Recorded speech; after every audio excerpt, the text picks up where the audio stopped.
there is no a which is rational that is equal to 2. Okay. And so basically it gives a conception that there are holes in the rational numbers, right? Okay, just to give you a little preview, the measure of rational numbers from 0 to 1 is actually 0. What is measure? If you will, okay, not to make this lecture boring, but actually give you like a little preview of what's happening. So if you imagine, if I put like points on the interval from 0 to 1, and all the points would be like rational numbers, and every single point was irrational number, right? So if you like try to estimate how long all the points, rational points on the interval is, their measure, okay, let's set a b rational numbers from 0 to 1, be 0. And that means that the measure of a complement means all rational points on this interval is 1. So it gives you a conception of how small are rational numbers compared to irrational numbers. And if you don't get what measure is, it's okay, because measure theory is something we're not covering in a long time. So we're gonna define it later someday. And so what's the A C means? This means complement. Thank you for question. Complement is, say for example, you have a set X and I have a set E, then EC means complement of E. So everything here. Okay. Thank you for your question. Okay, so this should give you a conception of how many holes rational number have. So that is what we understood from here. Okay, so we're like, okay, what we also understood last time, I hope you remember because we did like this stuff with fractions, is that we were able to see that, say this is number line R, right, and this is 2, we can find like infinitely many rational numbers that go closer and closer to 2. And we can find more and more and more of them, and they go closer and closer and closer to from here and from here too. And if you're interested in how to do that, basically you just build a specific function and say, like if we have a point here, we can always find a point that's even closer. It was kind of like an induction proof. Okay? If you want to check out the details, it's just a formula. Okay, so we understood that they are also having like, so they are kind of having a limit here to 2, but they never reach it, right? Because we just proved that they cannot be equal to 2 and squared. Okay? And so, okay, interesting. This gives us some kind of a feeling that we actually would be able to build in those points if we'll just somehow find the limits of those sequences together, right? And then what we did is we looked a bit at ordered sets. Ordered sets have several properties, and I'm gonna write them down even if I don't want to, because this is important. First, for any element x and y, you can always measure them compared to each other. So it either would be x less than y, x equals to y, or x bigger than y. Can somebody give me an example of a set that's not ordered? Set is not ordered? Yeah.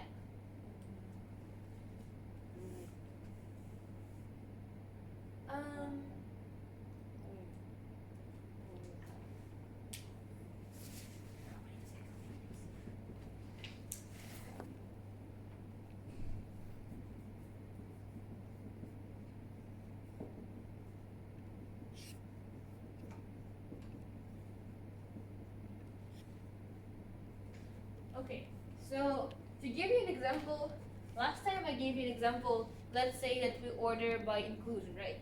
So first, big thing is that order can be defined different. Like, doesn't have to be a common one. So basically, you don't have to be just like 3 less than 5. I can define an order that would tell me that 3 is bigger than 5. Like, say for example, and the thing is that I can make up orders whenever I want, right? I just have to make sure that my definition is legit, but most of the time it will be okay, right? So for example, I can do order by inclusion, and this is important. Why? Because it's a very, very popular thing to do. Like, I gave a lecture on set theory on reading seminar, and basically a lot of proofs you actually order by inclusion because it's easy, because we know a lot of facts about inclusions, because this is how a lot of sets work together. So, for example, I gave it to you last time, but let's just do it again. There is a set AB. All the possible subsets of AB are empty set, set A, set B, set AB, right? Okay, so if I order by inclusion, so it basically means set A is bigger than B if and only if A includes B. And then something like set A equals to B if and only if A equals B. But these are different equals, okay? This is equals that is equals in the order. This equals means equals that set are equal to each other, that all the elements are equal. Okay? And so it means that this set will be bigger than this set. This set is bigger than this set. Okay, this set is also bigger than this set because it includes A, right? A includes empty set. So we got two kind of lines. So basically we have AB bigger than A, bigger than empty set. We have bigger than B, bigger than empty set, right? So we have like two lines. But these two are not comparable, right? Because they don't include each other. Yeah. Okay, so actually this is called partially ordered set. Partially ordered set. This is not in Rudin, but we'll just mention it now. It would be very useful later, especially in set theory. Partially ordered set, that means that two elements are either ordered or the order is not defined on them. And there should be specific property that order have, like being transitive and something else, but you have to check it out. We also call them pose sets. This is kind of a nickname, but it's easier to pronounce. And this is very, very common. You can think about pose sets, like I like to think about pose sets, like a different kind of tree with branches, right? Some of the branches may actually like intersect at some point, then go again back, you know. So pose set is kind of like a weird tree graph, okay? But ordered sets are perfect lines. So you can view ordered sets as a perfect line of things that can be like linearly ordered, right? Well, but just to give you a comment, they don't have to have a starting point. Like they can go to infinity there and to infinity there. Okay? And that would be important set theory later. So try to remember like those subtle details. Okay, so we looked at what is an ordered set. Oh, so you mean this order didn't have an end point? Yeah. So some ordered sets don't have to have like, say for example, real numbers, right? Like I have an order like 3 less than 5, but I don't have like a starting point in there, like because I have something that goes and grows like to plus infinity, and I have something that goes to minus infinity, right? But some sets have like there is no thing that defines a starting point, but there are sets that is, for example, like ABC includes BC includes B includes empty set, right? So here this can be regarded as a starting point, for example. It gives you like some kind of an intuitive start, right? But not all sets have it. So whenever you're trying to imagine something, be aware that whatever you may imagine may be just a little case of what you actually need. Okay. So how are we going to come up with like an unordered set, like a set that is not ordered? Okay, unordered set. Yeah. Like what? how do you come up with it? What do you mean? Like, okay, give me for example an example of a set that's not ordered. I just gave an example of inclusion, right? Also inclusion. Okay, so if there's like two lines, it's not gonna be. Yeah, ordered. because you Okay. cannot compare A and B. If Oh, there is at least one pair that I cannot compare to each other, that means they are not an ordered set. But then A and B are variables. For example, if we like substitute like A, B, C with numbers, and then we're going to get a relationship like where like, A is gonna be maybe greater than B or B is gonna be. Yeah, greater I mean than B. you can define an order in a way that like A would be smaller than B, Yeah. and that would be an ordered set. But because our definition of order didn't allow us to compare A and B, it wasn't an Okay, ordered set. Okay. Okay. But yeah, you're right. Basically, like in math, especially when it would come to like say set theory, like say orderings, you would be able to like, define orderings by yourself, like however you want, right? Basically, and this gives you a lot of freedom. Okay, so look at what is like ordered sets. Then another important thing that you probably would want to remember is what is supremum. So supremum, or also called LUB, list upper bound. Can somebody tell me what are properties of a least upper bound? I would just give you a hint. There are two of them. Or just try to guess. Like, imagine whenever you don't remember something, just imagine you're a mathematician and you want a good definition of something. It's just greater than. It's just greater than every number in say like let's say P. For example, if we define P, it's the list upper bound is greater than. Okay, good. So for any A in set A, alpha is an upper bound, means that alpha bigger or equal than all the A's. Yeah. Okay, nice. First done. So if it's a least upper bound, it should be an upper bound. Legitimate. Second, why is it a least upper bound?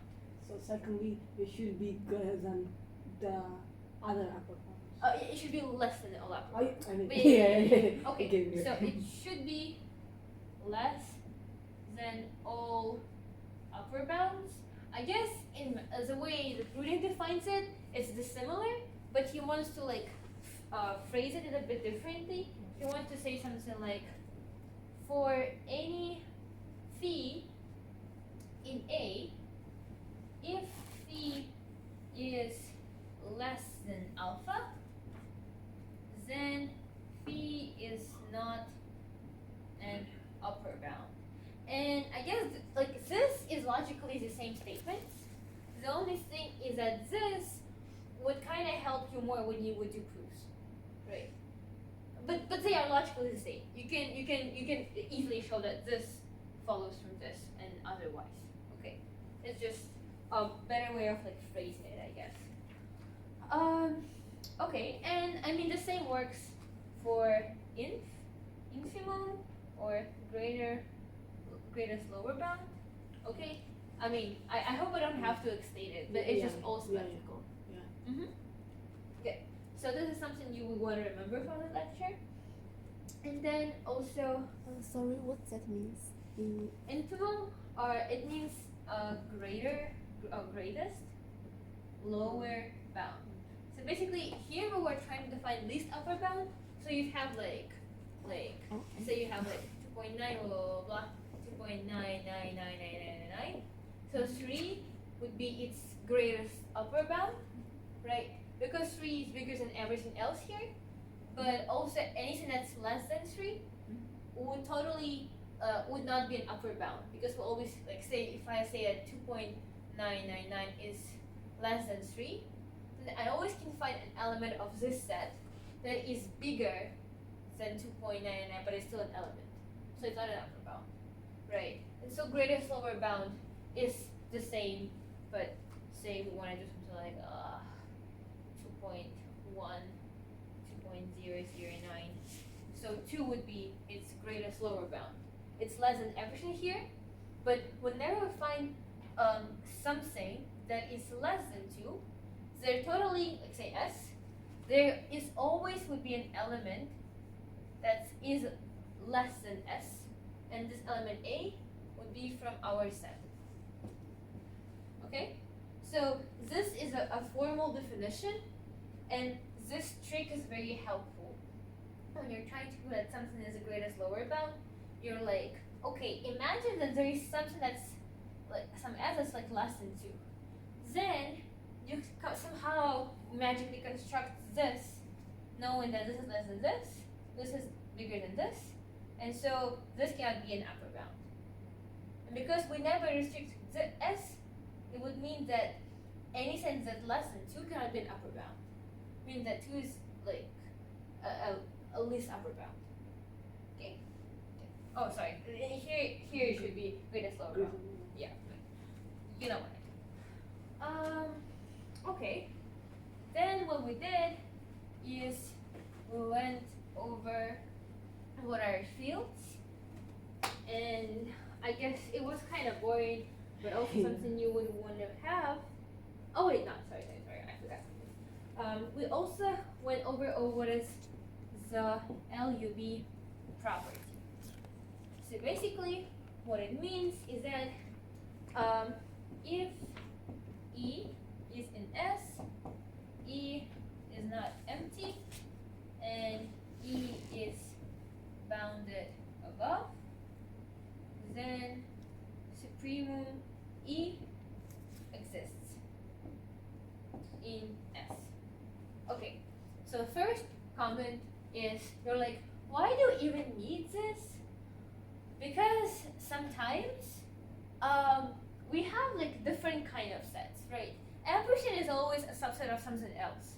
So it is very, very important that whenever you have some subset E you're working with, you kind of define of what is the upper bounds of our work. Like that we're not getting out of the set S. And so it would kind of make your work easier. It's hard to explain now, but I mean, you'll see when you do exercises. But say, for example, it may be the case that there would be a set E, and its supremum would lie in subset S1, but would not actually lie in subset S2. So you want to know which kind of sets you're working with, so you define it before here, right? So this part is important, even if it looks like it's not, so don't forget about it. Okay, yeah.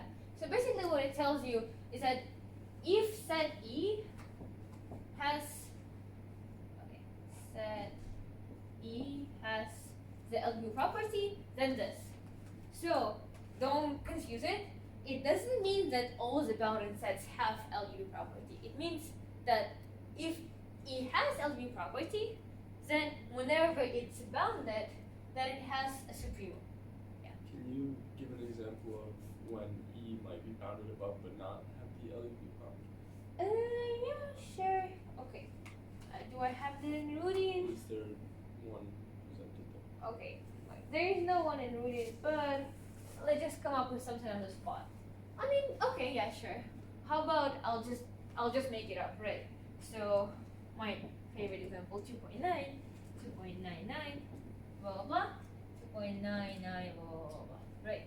So I have this set E, and I'll define my set S to be all this and 5. And okay. Okay, so this is my set E, this is my set S. I just make them up, right? So if you see the least upper bound of this shit, oh wait, not 5, okay, minus 3. Of this shit is 3. Is 3 included in our sub? No. Okay, if I'll go and define set S to be plus 3, now it has a least upper bound. Okay. So the least upper bound is not necessarily included in the set. Yeah, because sets, that's what's so great about math and it's so hard to explain, is that in math you have infinite power to do whatever you want because you define everything, right? I define what set S is. If I like the number -3, I'll put -3. So like, it's something that you can completely make up on your own. Like as far as it's logical, and you also define logical rules sometimes. Like you can do pretty much whatever you want. Okay, so this is an LGB property. We'll need it later. Okay, then we went over what is fields. So what we did is, I will not write it all down because I'm lazy today. We looked at axioms. So we have axioms of addition. So axioms of addition are, can somebody name me those? The commutative property, the associative property, the inverse property, and the identity property. A what? Identity. Yeah, okay. And then I guess the one that, if it's commutative, it means that addition at least exists in the set you're defining. Yeah. Okay, so basically what will means is like, say you have some x and y in the set F. If you want to have addition, you have to first make sure that like the sum actually does exist in your set F. Okay? So once you ensure this is the first axiom, then you want to make sure that when you sum x plus y and you sum y plus x, it's the same value, right? And then also you want to make sure that x plus 0 is equals to 0, and 0 is not our usual 0, right? So for example, if I actually define my addition as multiplication, because addition doesn't mean actual addition. Addition is just a fancy word of saying operation. So if I define, like if my addition is actually multiplication, 0 would be 1 because x multiplied by 1 is equal to x, right? Yeah. So if the sign plus confuses you, go and write a star. Like honestly. Okay, and then also another one is that x plus minus x has 0 and minus x exists. So it basically means there's always some inverse that goes and cancels everything you did. Okay? So those are axioms of addition. There are also axioms of multiplication. Can somebody guess those? Commutative, great. Associative. Okay, associative means x plus y plus z equals to x plus y plus z. Okay. And then there's an inverse, an identity, and distributive. Okay, so inverse, identity, and we'll set the word distributive. Distributive is not an axiom of multiplication, but it's an axiom of, wait, how do you call it? Oh no, I'm sorry, it's just called the distributive law. The distributive law. Why it's not an axiom of multiplication? Because distributive law says x y plus z equals to x y plus xz. Why? Because it takes the knowledge both of multiplication and addition, and in some fields you may have multiplication, but you may not have addition, and etc. Right? But so if you have two operations, then you might have this law. And also, don't forget that not all operations actually have those axioms. Say, for example, division, like x divided by y divided by z is not equal to x divided by y divided by z. Yeah? Okay, so that means that division doesn't have associative axiom. That means division cannot be regarded as operation of multiplication. Okay, nice. And distributive law is important because it shows how those two operations work together. Because if you define one operation and you define second operation, and you never tell how do they work together, it's not like completely clear how would you even work with two of them at the same time. Okay. Oh yeah, sorry. And when it comes to multiplication, the inverse exists for everything except for x equals to 0. X equals to 0 doesn't have an inverse. Okay. And then basically what we did is sorry, why except for x equals to 0? Sorry? Why except x equals to 0? Okay. Because in usual multiplication, inverse, like if you have 2, its inverse is 1/2, so it's 1. But we cannot divide by I 0, know. right? Okay. It's for usual multiplication. Yes. Why it is not so for an actual general rule? Mhm. Because people consider that if it would be, probably would be kind of similar to addition. Why do we even need that? I mean, and also because people define it to be kind of similar to actual multiplication. Okay. What we did then, that we looked at the ordered field. Okay, so we looked at the ordered fields. Ordered fields are fields which are ordered, and so it basically means that x plus y is less than x plus z. If x, y, z are in the F and y is less than z. Okay, so this is kind of understandable. And then x, y bigger than 0 if x and y is in the F and x and y are bigger than 0. Okay, so if you notice, we define it only for positive x and y, and so basically later you'll just have to like define what are those when you actually have like negatives.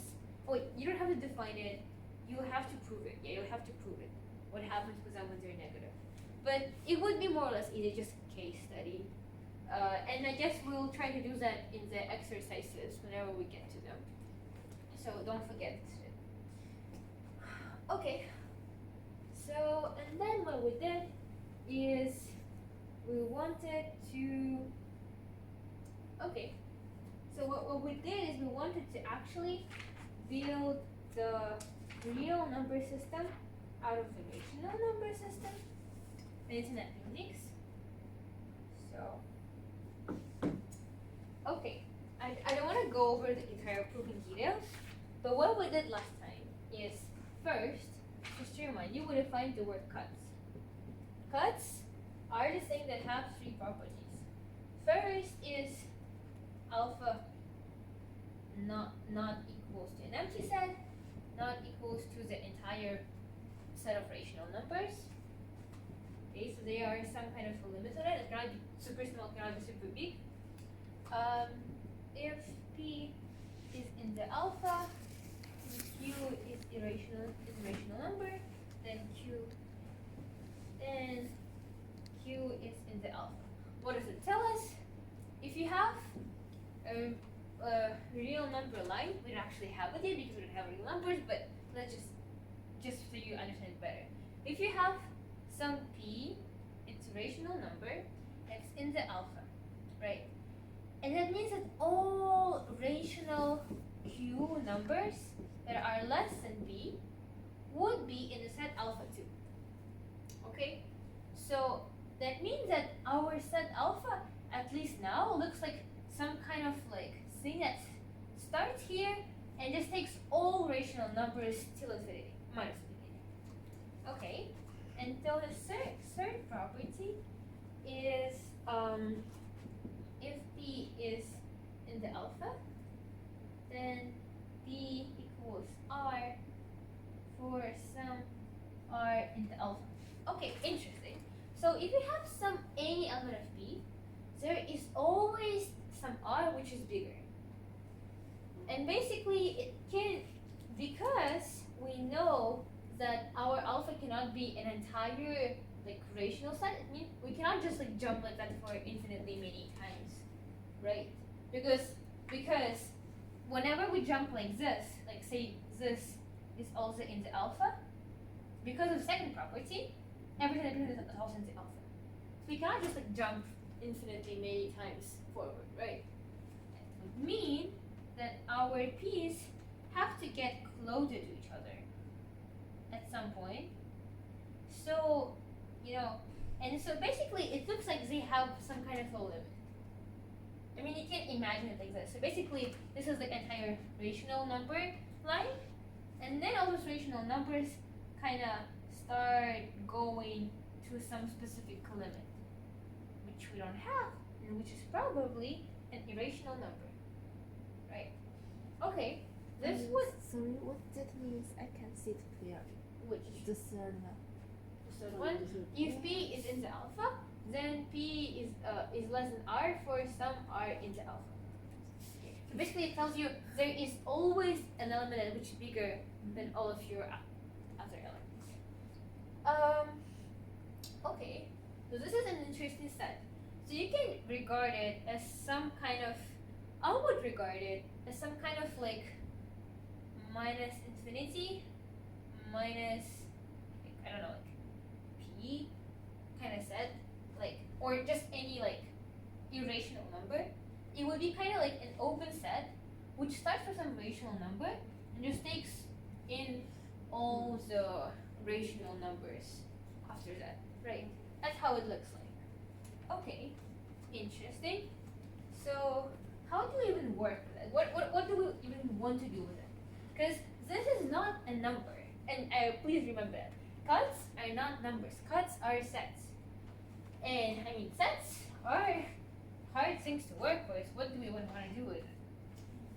Okay, so what we did is that we discovered several things.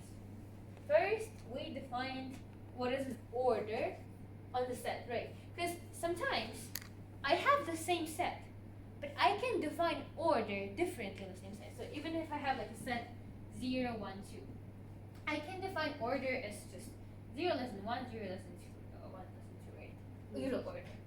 Also, I can define IS order.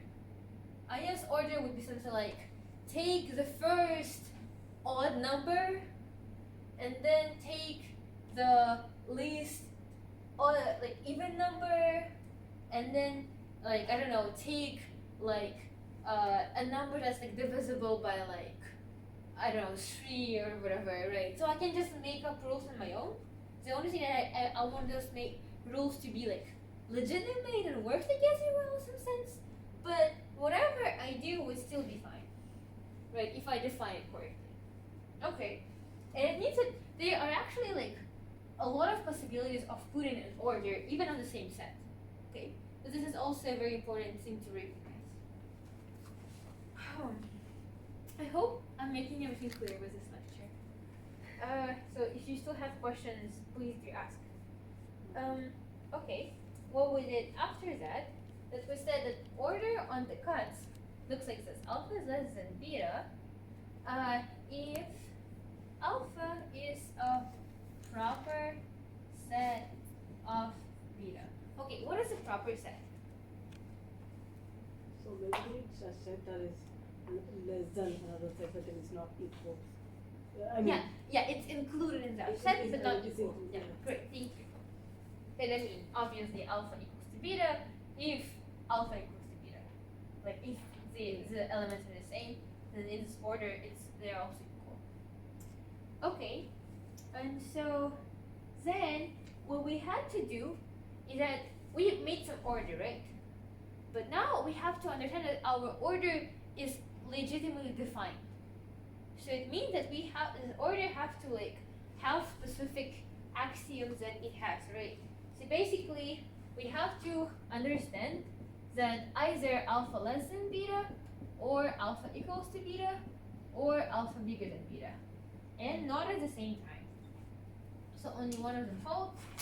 Then we also wanted to understand that they are transitive. So if alpha less than beta, beta less than some kind of other thing, it means that alpha less than some kind of other thing. Okay? Okay, so we just let's pretend that we remember what we did last time. We proved that. We proved that. So we proved all the axioms hold. We proved that this is a legitimate order. Okay, so we defined some weird kind of sets. We also proved some kind of an order in it. Nice. So those are ordered sets. And to be honest, ordered sets are just such a nice thing to work with. Because I mean, when some elements are not even like ordered, like and not comparable to each other, that's like this is like hard to work with, right? Okay, so what we did later was say that all cuts are in the set R. So R is our set of cuts. And so R has the LUB property. So what does it mean to us is that we were trying to prove that if R is bounded, then it has an LUB. LUB is LUB. LUB is least upper bound. Oh, okay. This is just a shortcut because we don't want to write it in books. Okay, just to clarify, how did we do that? Okay, so basically what we did there is we took a random subset A in the R and we were like, let's say it's bounded, then what we did is we tried to like, I guess what we did was just we took the union. Let me guess. What is the union? What is the union? Yeah. Okay. So basically, not go into details. Okay, you have a bunch of different sets, and they are cuts. And you know that cuts are included in each other, right? So basically, cuts on the real line would look like this is a cut, this is a cut, this is a cut, right? You know how to order them. Then you have some set A, which includes several of those cuts, like this, say this one, and then this one, right? And you want to say that whenever A is bounded, so you can always, like, if there is some cut that's like bigger than everything that you have in A, like say this is like an upper bound for A, at least one upper bound, right? Then, okay, this was an A, this was an A, this was an A. Okay, A1, A2, A3, upper bound. Upper bound doesn't have to be an A. You just have to exist. Okay, so basically, you have set A, it has an upper bound. You want to prove that it has a supremum, or at least upper bound. And basically, you don't want to just at least upper bound like pop out of nowhere. You want to construct it yourself, right? Because it gives you a control of it, right? How would you construct something that can possibly be a least upper bound of this?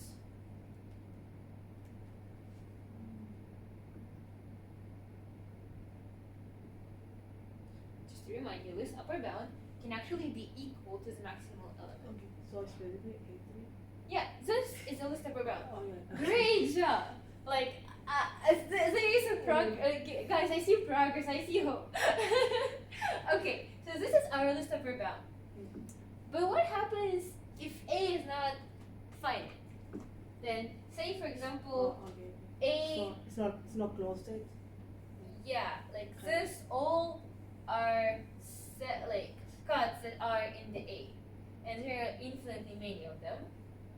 What would you do in this case? How would you construct like a least upper bound of A that looks like this? So there are effectively many A's. Yeah, there are infinitely many, but they are kind of like, stacked in here, like kind of come close to each other. Is there some end to that? Or Sorry? is there some end to that, like the right side? Is there some I big mean, A? okay, so if you say, let's say at this point, right, they come infinitely close to this point, And then you have that upper but bound. they never reach it, right? So this point was never reached by A, Okay. but it's kind of going close to it. So Just in that case, you would say it doesn't. I think in that case, you I don't know how to pronounce it. I guess the program there. just say that there's always going to be like some R in the set A that's going to be greater than, say, A1 or A2 or whichever. Okay, but if A is infinite, and I put A in an increasing order, that means that this R which you're talking about doesn't actually kind of exist, right? Because it's just getting bigger and bigger and bigger, Yeah. right? So it's not in the A because A just gets bigger. But what we can do is that this, don't forget that cuts are sets. What can we do with sets? We don't have much to choose from, you know. Sets, you can get some element out of sets. You can unite sets together into unions. You can find their intersections. So if you know you can do, like, say, these three things with sets, what would you do with this specific set A, which is a set of sets? We'll take a union.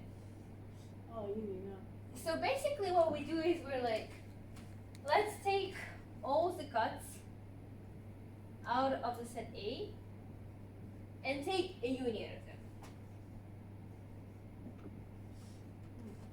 Okay, this is kind of a cheat code in set theory, I guess, because the thing is that a union is in a lot of ways, when you see that sets are coming close to a specific set, just take a union of them, and this would look, and it would serve as a limit. And I think this is actually, like, personally, I think that this is some cheat in the definition, because Yeah, isn't that just another yeah, definition? this is just a definition, another definition of a limit of sets, but it works. So who should complain, right? I mean, union works here, and why not?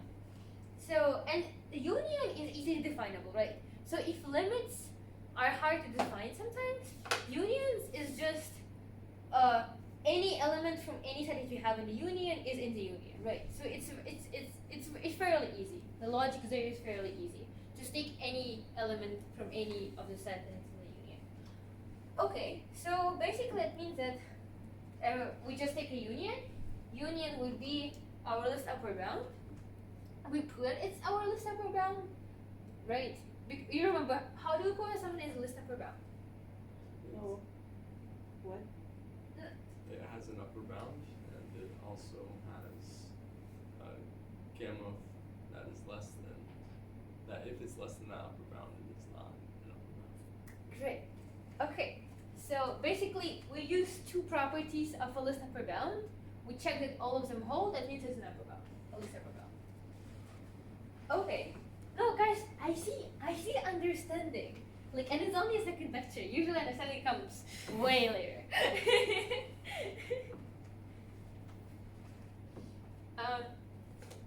Okay.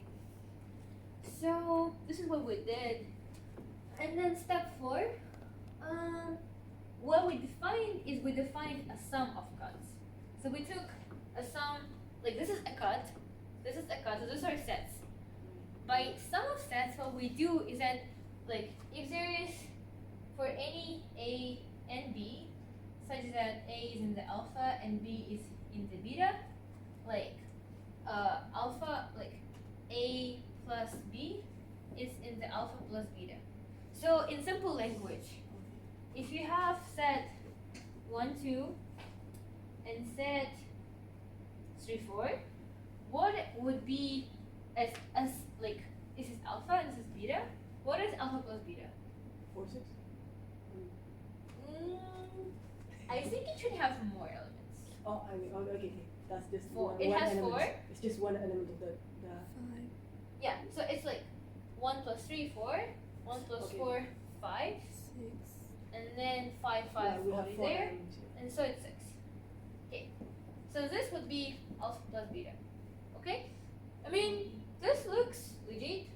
Looks legit. What we have to prove here, though, is that what we want to prove is that alpha plus beta is in the R. Because remember, right? What we're doing here is we're building an analogy of summing the cuts to analogy with summing elements, right? Remember our axioms of So addition? We're trying to prove that R is a field. Yes. Oh my god. somebody got it. We're trying to do that R is a field. Yeah. That means we're just gonna go slowly over all axioms of the field, and we're gonna prove all of them, which means that R would be a field. Oh. Okay, great. So now we're just stuck on the axiom of addition. An axiom of addition have several points. It's like, if you have A and B, A plus is in the R, then A plus B is also in the R. So basically, if alpha and B are in the R, we want to prove that alpha plus B is in R. So basically, if this is in the R, this is in the R, we prove this is in the R. Okay? Good. And imagine we did it. We did it. I mean, but it's also kind of intuitively understandable that this would be in the R, right? Because the way, like, I'm a person who likes to imagine stuff. I strongly believe that imagining stuff is very important in math, and so I'm just gonna draw you all the time stuff that the way I draw it in my head. I hope it helps, guys. If it doesn't help, tell me what helps for you. Anyway, so if this is our cut first, this is our card second, how would the sum of those cuts look like? We basically are summing infinitely many points. Like, I take this point here, sum them up. I take this point here, take this point here, sum them up. I take this point and this point here, sum them up. Right? And whatever I get, I'll just put in a new cut. Wouldn't it result in nearly no change from B, I think? I guess, kinda. If B is like big enough, like compared to A. But say for example, this is a cut. Like, we remember to ourselves, right? We didn't say it out loud when we're doing a formal proof, but to ourselves we remember that the cut is basically something right after an irrational number, right? So if this irrational number is A, this irrational number is B, and we're just summing everything that's less than A and B, then the result of everything that's less than A and B being put together is something that's less than A plus B. Right? Because if we take the maximum here, it is very close to A plus B. So it goes here. If we take something that's less and less, it's kind of here. Right? So we just like keep on doing this. I wish I have like magical powers like sweeping around, like showing everything I have in my head with like, cool animations. That would be so fucking cool. Please make a technology like it would like read my mind and put pictures, like, so I can give presentations just like sitting and imagining that. That would be so fun. Anyway. Okay. So we did addition set, we proved that addition exists. What should we prove next? Multiplication? Are we done with axioms of addition yet? Because we proved only first axiom of addition. What is the second one? Commutative. Okay. Okay, so basically it means that alpha plus beta equals to beta plus alpha. And I mean, this is actually, like, I guess one of the easiest ones, right? Because when you remember what is actually happening is that you're summing up elements, like alpha A and alpha B and beta, right? And so this is the same as if you would go and write B plus alpha, and this is in the beta, this is in the alpha. So something from alpha plus something from beta is the same that something from beta, something from alpha, because it relies on the property that addition is commutative, and this is a usual addition. This is addition of sets. It's something we just defined. This is addition that we know. This addition that we just use for everything. Usual addition of elements, right? Got it? Good. What is the third one? No, actually, what's the third one? Affiliative? Identity? Associated? Associate? Oh wait, we have associated for the, yeah, we do. Yeah, we do. Okay, sure.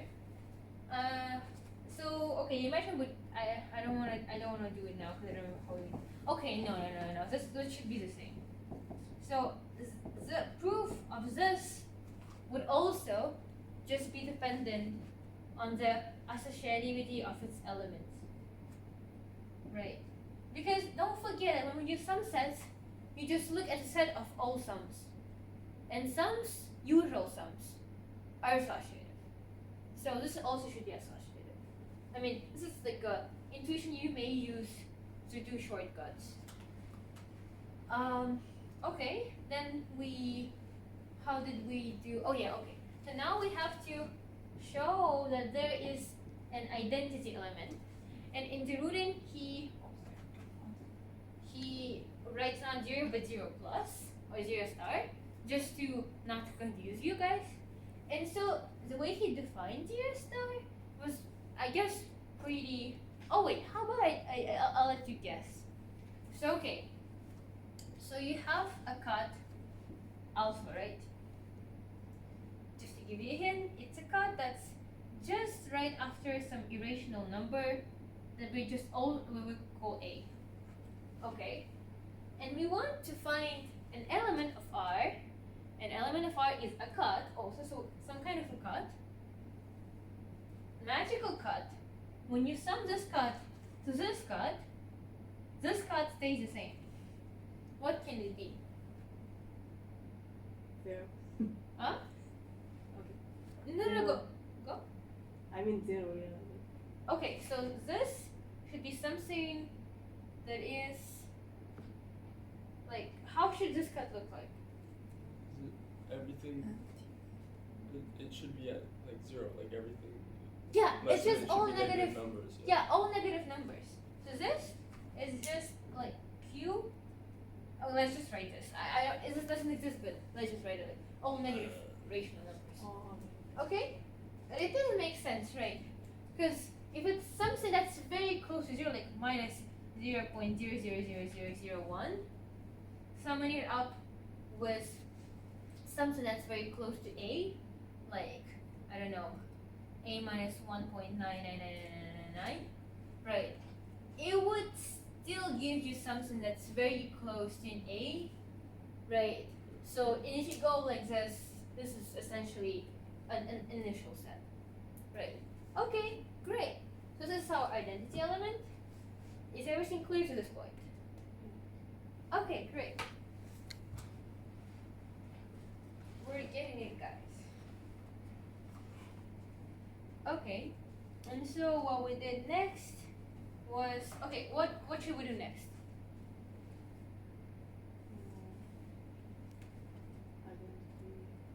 Inverse. Yeah. Yeah, inverse. Plus minus alpha equals. Okay, so we just have to find some kind. So is this an alpha? Okay, some cut that when you go and sum it up with this, you get the cut 0 star. Okay, what can it possibly be?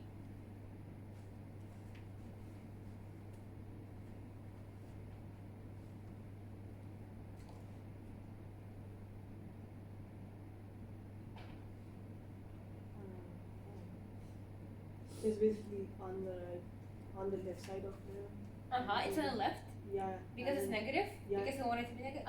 Okay, and then because this 0, then the distance from 0 to A should be similar with. Yeah. Okay.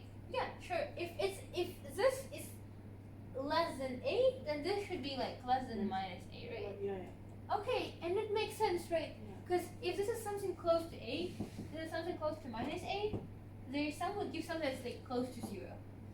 And whenever we sum them, it always would be to the left of 0 plus. Yeah. So we create 0 star in there. Okay, yeah, this is great. And the proof of this is a bit tedious, like, because it's a bit, yeah, I mean, to make it formally, it's kind of ugly, but it's doable, so. Okay. Oh my god, wait, we just did the axioms for summation. What does it mean? That at least we have the operation of sum defined in our field, right? And then we go into multiplication, and multiplication is not that bad.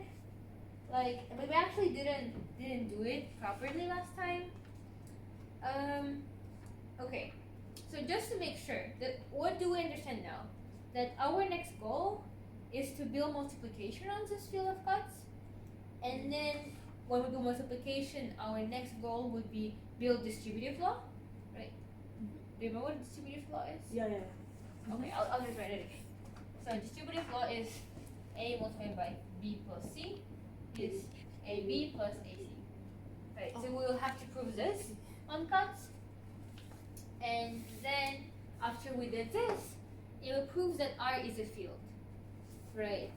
And if R is a field, what happens is we can and we know how to order stuff on this field. This means it's an ordered field, right? And so basically what we do after it is that we realize that we can identify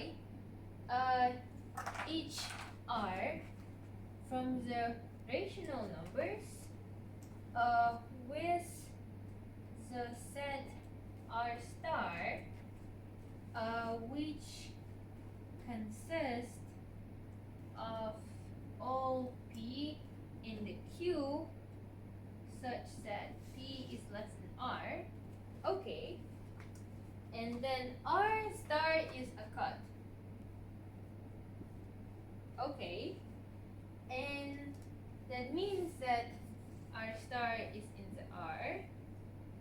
And thus then what we'll do is that we'll try to show the several things. Plus this is R plus S star. Then R star RS star R star less than S star if and only if R less than S. Okay, so I mean we're gonna go into details with this thing, but do you see what they're doing here? They're building some kind of equivalence of cuts to like actual rational numbers, right? They're trying to show that the properties are actually the same. That means whenever we add a cut, its equivalent of addition is just the same to like what if we just firstly sum the numbers and make cut of it, right? So, okay, we get some kind of an equivalence there.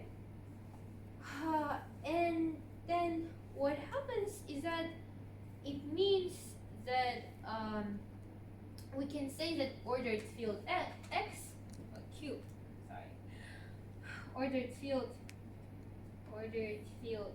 of rational numbers is isomorphic. I'll write it in big letters. And we didn't define what isomorphic is, but it basically means some kind of an equivalence between two sets.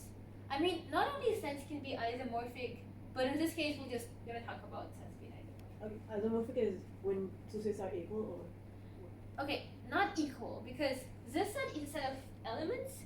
This set is a Q cut, and this would be a set of cuts. okay, Right. this is a set. Okay. Right. Yeah. So basically, what happens is that we're making some kind of a bijection between them. Okay, so Right. Q and then Q we're gonna make. Okay. Yeah, okay. Because this is a set of sets, this is a set of elements. Okay, Mhm. so So then you cannot be equal because they are different cuts. Right. Yeah. Yeah. Good. Okay. And this means that, and then there is like complicated sentences basically like, it is this identification of Q with Q star which allows us to regard Q as a subfield of R. Okay. So basically what this fancy saying means is that, okay, we build some kind of bijection, let's just treat them equally and use this instead of this because this is what we need. Okay, and then okay, there you can see why Rudin is complicated because this guy jumps without actually saying conclusions that you want him to say. But basically, what it means that if you somehow define the limits of those cuts, you'll be able to go and define real numbers. So say if I have a cut, remember the way we did them is that it means some cut is kind of very, very close to something that's but not in there, and also not rational. If we just go and say, take a limit of this cut, right, to here, then this is what we want to define, right? So we can build real numbers out of there, but he doesn't actually like continue the proof, but instead he goes into like an actually like something that's like interesting to us, is that the same phenomenon occurs with the real numbers are regarded as a subfield of the complex field. And yeah, so, and also integers are a field of Q, right? So he's like, okay, integers are a field of Q, Q is in the reals are in the complex numbers. How do you do that? Yeah, okay. And so basically what we did today, we did this. But he swears that there is also this kind of relationship here and here that we saw in like, you know, in high school and we still see now. And so this is a nice way of like putting stuff together as a conclusion. Okay. Oh, actually, then he goes even further and he just drops some like cool fact that he doesn't prove because it's too complicated. Basically, he's saying that any two ordered fields with LUB property are isomorphic. And I mean, I know it doesn't make little sense now, but this is a very, very cool fact. And I don't know how to use it yet, but I swear it's a very cool fact and it's a very powerful one. Okay, so this is basically the way you build up real numbers. Welcome into world of math and analysis and cool shit. How much time do we have? It's I think we're 9:20. already Huh? It's 9:20 now. Oh, okay, then let's stop. Wow, thanks for your lecture. Ah. It's very amazing.